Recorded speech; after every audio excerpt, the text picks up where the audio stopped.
जनवरी 5, उसके आदेश मेरा आनंद निरंतर।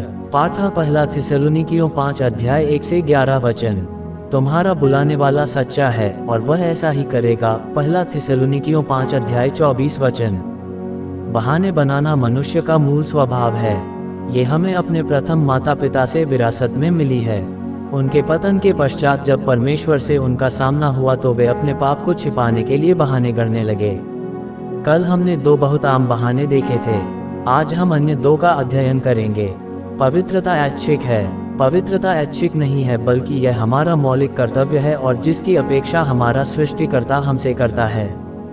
मीका नबी ने इस्राएल के पीछे हटे लोगों को पुकार कर कहा, हे मनुष्य, वह तुझे बता चुका है कि अच्छा क्या है, और यहोवा तुझसे इसे छोड़ और क्या चाहता है, कि तू न्याय से काम करे और कृपा से प्रीति रखे और अपने परमेश्वर के साथ नम्रता से चले।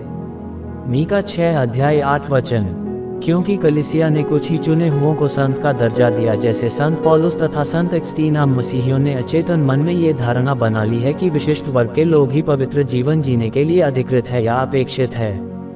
लेकिन बाइबल बड़ी स्पष्टता से यह सिखाती है कि पवित्रता के बिना कोई भी प्रभु को नहीं देख सकता। इब्रानियों 12 अध्याय 14 वचन। परमेश्वर की यही इच्छा है कि उसके सारे बच्चे सिद्ध मनुष्य बन जाए और मसीह के पूरे डील दौल तक बढ़ जाए। इफिसियों 4 अध्याय 13 वचन।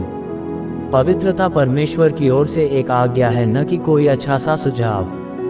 हम में से प्रत्येक व्यक्ति परमेश्वर के लिए विशेष है, चुना हुआ, बहुमूल्य। राजसी और उसके लोगों के बीच में कोई राज संस्करण नहीं। पहला पत्रस 2 अध्याय 4, 5, 9 वचन।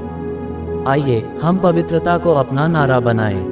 पवित्रता पूर्णतः परमेश्वर की ओर से है। मसीही विचार के जगत में 2 मुख्य धाराएं हैं, केल्विनिस्टिक धर्म विज्ञान तथा आर्मेनियन धर्म विज्ञान। इसमें पहला परमेश्वर के सर्वशक्तिमान होने पर जोर देता है, जबकि दूसरा मनुष्य की जिम्मेदारियों पर। मेरे अनुसार बाइबल इन दोनों विचारों पर बराबर बल देती है। परमेश्वर के बगैर हम कुछ नहीं कर सकते और हमारे बगैर परमेश्वर कुछ नहीं करेगा। दोनों नियम हमें यही सत्य सिखाते हैं। हमें स्वयं के लिए धार्मिकता बोना है और तब प्रभु अपनी धार्मिकता हमारे ऊपर बरसाएगा। होशे 10 अध्याय 12 वचन। जब हम नींद से जागते हैं और मृतकों से जी उठते हैं, तब मसीह हमें ज्योति प्रदान करेगा। इफिसियों 5 अध्याय 14 वचन।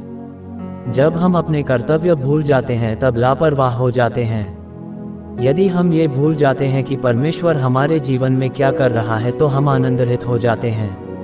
और पवित्रता मुझे दे और मेहनत अंदर से, और धैर्य कष्टों में और दुख पापों के लिए, और शुद्धता मुझे दे और शक्ति जीतने के लिए, और स्वतंत्रता इस धरा के कलंक से और उत्कंठा स्वर्ग जाने के लिए।